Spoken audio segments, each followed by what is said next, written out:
آپ کو کیا ضرورت ہے پروف کرنے کی؟ آپ نے میرے سے پوچھا ہے؟ آپ نے میرے سے پوچھا ہے؟ سوری جی کا کیا مطلب؟ آپ لوگوں نے تماشا بنایا ہے اس گھر کو؟ وہ ایم ایس ہم پہ ٹرسٹ کر کے بھیج رہے ہیں، اس نے تصویریں نہیں کھینچی. آپ کون ہوتے ہیں تصویریں کھینچنے والے؟ اور تمہیں کیوں بھیجی ہیں اس نے تصویریں؟ بیوی مجھے تو نہیں، مجھے تصویریں ہیں کہ یہ چیزیں آئی ہیں تو ہم اندر دے رہے ہیں. میں نے کہا ٹھیک ہے بس آپ بیوی کو دے دیں، وہ جانے ان کا کام. کیا تم لوگوں کا تک ہے؟ جی ہم لوگوں نے کیا کرنا ہے اس پہ تصویروں کو؟ نہیں کیا کرنا ہے؟ کیا کرنا ہے؟ آج کے بعد تم اب اندر نہیں آؤ گے گھر کے، سمجھ آئیے تمہیں؟ ٹھیک ہے. یہ تصویریں لے کے وہیں رہو جان تم بیٹھے ہو. ٹھیک ہے. ہاں کیا مجھے آپ وزیر اعظم کے معاملے خصوصی برائے داخلہ اور قانونی امور عطا اللہ طارق نے پریس کانفرنس کرتے ہوئے کہا ہے کہ دوسرے ملک کے سربراہان کی جانب سے کوئی تحفہ دیا جائے تو اسے اپنے عوام کے سامنے ڈسپلے کیا جاتا ہے. عمران خان اور ان کی اہلیہ نے تحائف کی قیمت تاج محل پلازا 6 روڈ راولپنڈی سے لگوا کر اربوں روپے مالیت کے تحائف کو لاکھوں میں خرید لیا. معاملے کی مزید انکوائری جاری ہے، تحقیقات مکمل ہونے پر قانونی کارروائی کی جائے گی. عمران خان کی اہلیہ کی آڈیو لیک پر تحریک انصاف کا رد عمل سامنے آ گیا ہے. رہنما تحریک انصاف فواد چودھری نے کہا ہے کہ بشرا بی بی کی ملازم سے گفتگو کا کوئی سیاق و سباق نہیں. آڈیو مختلف ٹکڑے جوڑ کر کٹ پیسٹ کر کے بنائی گئی ہیں جو کسی لحاظ سے بھی مستند نہیں. ایسی آڈیو سے نہ سیاسی فائدہ اٹھایا جا سکتا ہے، نہ عمران کو بے ایمان ثابت کیا جا سکتا ہے. اور رہنما نون لیگ مریم نواز نے بشرا بی بی کی نئی آڈیو لیک پر تبصرہ کرتے ہوئے کہا ہے کہ یہ دھوکے بازوں اور چوروں کا ایک انتہائی تربیت یافتہ گروہ ہے. سوشل میڈیا پر مریم نے اپنا تبصرہ اس خبر کے ساتھ شیئر کیا جس میں بشرا بی بی توشہ خانہ سے آنے والی اشیاء کی تصویریں بنانے والے اپنے ملازم پر برہم ہو رہی ہیں.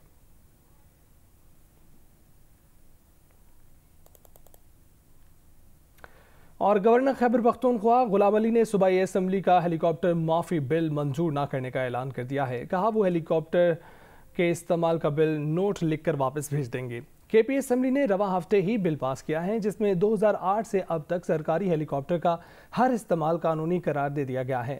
سابق وزیر اعظم عمران خان کی جانب سے ہیلی کاپٹر کے استعمال پر جنوری 2019 سے مارچ 2022 کے دوران 43 کروڑ 44 لاکھ روپے کے اخراجات آئے. عمران خان نے اس عرصے میں ہیلی کاپٹر پر 1500 سے زائد VVIP مشن مکمل کیے. تفصیلات سینٹ میں پیش کر دی گئی ہیں. آگے بڑھتے ہوئے آپ کو بتائیں کہ وزیر مملکت برائے پیٹرولیم مصدق ملک نے کہا ہے کہ پاکستان کی روس سے تیل خریداری کے لیے واضح بات ہوئی ہے. روس پاکستان کو خام تیل دے گا اور کم قیمت پر دے گا. جیو نیوز کے پروگرام آج شاہ زیب خان زدہ کے ساتھ میں بات چیت کرتے ہوئے انہوں نے کہا کہ ہو سکتا ہے کہ بلاول کے پاس روس سے تیل لینے کے حوالے سے ٹیکنیکل تفصیلات نہ ہوں. ہم جو تیل خرید سکتے ہیں اس کے بارے میں وزارت خارجہ کو تفصیل سے آگاہ کیا کریں گے. انہوں نے کہا کہ عمران خان کی حکومت میں روس سے تیل خریدنے کے حوالے سے کوئی بات نہیں ہوئی. یہ کیسے ہو سکتا ہے کہ اتنا بڑا فیصلہ ہو اور کابینہ میں ڈسکس نہ ہوا ہو، ملک کے وزیر خارجہ کو نہ پتا ہو؟ آپ کہہ رہے ہیں کہ جنوری میں یہ معاملہ آگے بھی بڑھنے والا. بلاول صاحب کیونکہ وزارت خارجہ کو دیکھتے ہیں تو ہو سکتا ہے یہ ٹیکنیکل ڈیٹیلز کہ ہم ان سے خام تیل لے سکتے ہیں یا نہیں لے سکتے، ہماری ریفائنریز اس کو پروسیس کر سکتی ہیں یا نہیں کر سکتی، ہو سکتا ہے ان کے پاس یہ انفارمیشن نہ ہو کیونکہ یہ ٹیکنیکل انفارمیشن ہے. تو ہم نے آج یہ فیصلہ کیا ہے اپنی وزارت میں کہ ہم ایک تفصیلی نوٹ جس میں کون سا تیل ہم خریدیں گے، یہ انفارمیشن شاید ہمیں لکھ کے پہلے بھیج دینی چاہیے تھی. ہم نے فیصلہ کیا آج بھی لکھ کے بھیج دیتے ہیں تاکہ وزارت خارجہ کو پتا ہو. جہاں تک روس کا تعلق ہے بات بڑی کلیئر ہے، ہماری بڑی کلیئر ان سے بات ہوئی ہے کہ وہ خام تیل ہمیں دیں گے، وہ خام تیل ہمیں رعایت پہ یعنی کم قیمت پہ دیں گے، اور جو ڈسکاؤنٹ ہمیں دیں گے وہ انشاءاللہ جو دنیا میں کسی بھی ملک کو دے رہے ہیں اس کے برابر ہوگا یا اس سے زیادہ ہوگا. ایسا تو نہیں ہے کہ پہلے عمران خان صاحب نے ٹرک کی بتی کے پیچھے لگایا اس قوم کو، اب آپ لگا رہے ہیں؟ خان صاحب نے تو کوئی بات نہیں کی تھی. خان صاحب کی جو بھی گفتگو ہوئی اس کا علم ہمارے سفارت خانے کو نہیں تھا، اس کا علم روسیوں کو نہیں تھا. یہاں پہ روسی سفیر نے بھی کہا کہ انہیں علم نہیں ہے. وہاں پہ جو گفتگو ہوئی تھی وہ زیادہ پائپ لائن کے حوالے سے ہوئی تھی. لیکن ہم جو بات کر رہے ہیں تو اب آپ کے سامنے روس کے جو وزیر ہیں توانائی کے وہ تشریف لا رہے ہیں، دوسرے ہفتے میں تشریف لا رہے ہیں.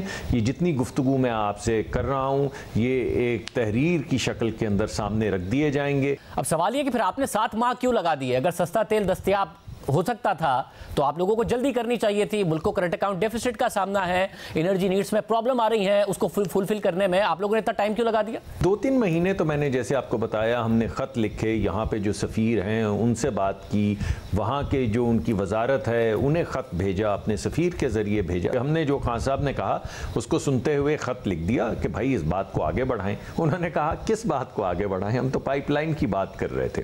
اس کے بعد پھر ہم نے باقاعدہ یہ بات شروع کی کہ ہمیں خام تیل چاہیے اور ہمیں دیگر مصنوعات جو ہیں ریفائنڈ پروڈکٹس چاہیے, اور پھر ان سے معاملات طے کر کے ہم نے ایک تاریخ سیٹ کی. ہم گئے, ہم نے ان کے ساتھ بات چیت کی, جس کے نتائج میں نے آپ کے سامنے رکھ دی. پی ٹی آئی کے سابق وفاقی وزیر حماد اظہر نے کہا ہے کہ روس سے سستا تیل خریدنے کی بجائے دنیا سے مہنگا ترین تیل ضرورت سے زائد خریدا گیا. روس سے دیگر ممالک سستا تیل خرید رہے ہیں. گوجرانوالہ میں تاجروں سے خطاب کرتے ہوئے کہا کہ پی ٹی آئی حکومت کی روس کے ساتھ سستے تیل پر بات چیت ہو چکی تھی. اس حوالے سے دستاویزات ان کے پاس موجود ہیں. روس ہمیں $20 سے $30 کا ڈسکاؤنٹ دے رہا تھا, اور میری بات ہو چکی تھی جس کا میرے پاس جس کا دستاویز بھی موجود تھا کہ ہم نے اپریل کے اندر ٹارگٹ کیا تھا کہ ہم پہلے کارگوز خریدنا شروع کریں. خوف میں انہوں نے کوئی وہ اس کے اوپر بات کرنی بند کر دی. مفتاح اسماعیل صاحب نے کہا پہلے کہ جی ہم کریں گے تو ہم پہ US سینکشنز لگ جائیں گی.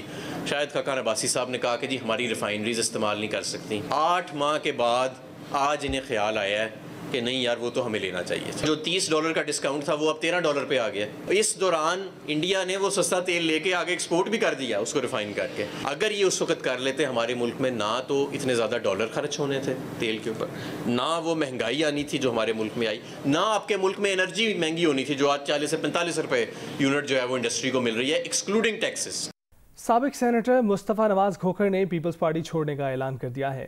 جیو نیوز کے پروگرام نے پاکستان میں کہا کہ موجودہ حکومت ہائیبرڈ نظام 2.0 ہے. جو کچھ پی ٹی آئی کے دور میں ہوا وہی کچھ اب ہو رہا ہے. نئے انتخابات کے علاوہ اس وقت اور کوئی حل نہیں ہے. تحریک عدم اعتماد کے وقت اسٹیبلشمنٹ کی سیاست میں مداخلت ختم نہیں ہوئی تھی. سندھ ہاؤس میں جو کچھ ہوا وہ ہم نے خود مینج کیا تھا. کچھ گڑ باہر سے بھی ڈالا گیا. پیپلز پارٹی کے ساتھ آپ کا سفر ختم ہو چکا ہے, یعنی آپ نے آفیشلی کوئی استعفیٰ دے دیا ہے پارٹی سے؟ مزید کنٹینیو کرنا ایسے ہی اپنی سیلف ریسپیکٹ کمپرومائز کرنے والی بات ہوگی. پیپلز پارٹی کا حصہ اب مصطفیٰ نواز کو کر رہی ہیں؟ نہیں. I wish them well. یہ جو پی ڈی ایم گورنمنٹ ہے یہ بھی آپ کو لگتا ہے کہ ہائیبرڈ رجیم کا حصہ ہی ہے؟ ہائیبرڈ 2.0.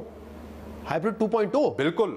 دیکھیے جس طریقے کے فیصلے کیے جا رہے ہیں, جس دن سے شہباز صاحب وزیر اعظم بنے ہیں, کہ وہ فیصلے تو شاید عمران خان صاحب کی حکومت میں بھی نہیں ہو سکے. جو سیاسی مخالفین کے اوپر تشدد آج کل کے دور میں جو ہو رہا ہے, اس میں ہم ماؤتھ پیس بنے ہوئے ہیں, ہم اس کی اونرشپ لیتے جا رہے ہیں. تو فرق کیا ہوا؟ عمران خان صاحب کے دور میں جس چیز کے اوپر ہم انہیں کرٹیسائز کرتے تھے کہ ان کے دور کے اندر سیاسی مخالفین کے اوپر بدترین تشدد ہوا. ہمیں بالکل اس طرح نہیں کرنا چاہیے تھا. آج انفارچونیٹلی ہم ملک کو واپس 90 کی دہائی میں دھکیل چکے ہیں. اگر عمران خان یہ سمجھتے ہیں کہ نیوٹرل نہیں ہے اسٹیبلشمنٹ پچھلے 6-8 مہینے میں ووٹ آف نو کانفیڈنس کے بعد, تو وہ درست کہہ رہے ہیں آپ کے خیال میں؟ مونس الہی صاحب نے خود آن ریکارڈ انہوں نے آ کے تسلیم کیا کہ انہیں جنرل باجوہ نے کہا کہ آپ عمران خان کا ساتھ دیں. تو یہ انٹرونشن تو پالیٹکس کے اندر ہو رہی تھی. پھر جو ووٹ آف نو کانفیڈنس کے وقت اسٹیبلشمنٹ نیوٹرل تھی. باپ, آپ کو بھی پتا ہے, مجھے بھی پتا ہے کہ باپ کی حمایت وہ کسی بھی اگر طرف ٹلٹ کرتے ہیں وہ اپنے سیاسی فیصلے کرنے میں آزاد ہیں. کیا ایم کیو ایم اس کی حمایت ہمیں مل سکتی تھی؟ اب حکومت اب سال رہ گیا, وقت پورا کرے, یا ابھی بھی آپ کے خیال میں فریش مینڈیٹ کے علاوہ کوئی حل نہیں ہے؟ فریش مینڈیٹ کے علاوہ کوئی حل نہیں ہے. آپ کو ایک حکومت چاہیے, چاہے جس کی بھی ہو, وہ 5 سال کے لیے آفس کے اندر ہو, مشکل فیصلے بھی کرے, اور پھر اس کے اوپر یہ بھی اس تلوار نہ لٹکی ہو کہ اس نے فورن الیکشنز میں جانا ہے. گوجرانوالہ میں خاتون سمیت 2 صحافیوں پر تشدد کے مختلف واقعات پیش آئے. خاتون صحافی ممتاز چودھری پر مبینہ طور پر لیڈی سب انسپیکٹر نے تشدد کیا. صحافی رانا جاوید کو نامعلوم ملزمان نے تشدد کا نشانہ بنایا. پولیس نے مقدمات درج کر لیے. سی پی او نے لیڈی انسپیکٹر کو معطل کر دیا. متاثر خاتون صحافی ممتاز چودھری کے مطابق لیڈی سب انسپیکٹر ہنا بٹ نے ساتھیوں سے مل کر انہیں اغوا کیا اور بعد میں سیشن کورٹ میں واقع ایک وکیل کی چیمبر میں لے جا کر انہیں تشدد کا نشانہ بنایا گیا. صحافی کا کہنا ہے کہ انہوں نے لیڈی سب انسپیکٹر کے خلاف چند روز قبل خبر دی تھی. دوسری جانب ڈیوڑا پھاٹک کے قریب صحافی رانا جاوید پر نامعلوم افراد نے ڈنڈوں سے تشدد کیا. صحافی کا کہنا ہے کہ ملزمان کو وہ نہیں جانتے. سی پی او عمر سلامت کا کہنا ہے کہ تشدد کی CCTV کی مدد سے نامعلوم ملزمان کی تلاش شروع کر دی گئی ہے.